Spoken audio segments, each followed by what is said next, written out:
Minsan nakukumpisal ako and the priest suggested that he would pray for deliverance for me. I was confessing a habitual sin, a weakness in my life. And sabi niya, let's pray for you for deliverance. Deliverance from evil spirits. And in the gospel for today, Mark chapter 1, verses 21 to 28, Jesus prayed for a man, for an evil spirit to come out from a man. And he said to the evil spirit, quiet, come out of him. And the evil spirit came out of the man.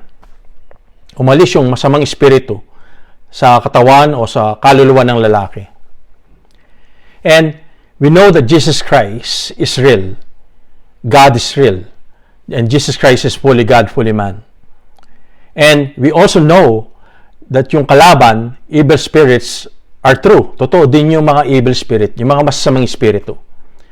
But in this reading, in this gospel reading, Jesus showed who is more powerful, who is more mightier, who has authority. And Jesus Christ showed that He is more powerful, more mightier, and He has authority over evil spirits. Meron siyang kapangyarihan, meron siyang power para paalisin ang mga masasamang espiritu na nasa atin. And in this case, mga kapatid, brothers and sisters, we can pray in Jesus' name by the power of Jesus Christ, fully God, fully man, that the evil spirits in our lives will come out of our hearts, of our souls, sa katawan natin.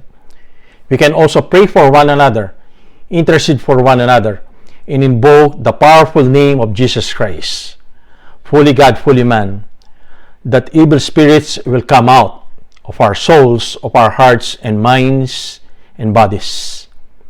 Because Jesus Christ is more powerful, more mightier than evil spirits.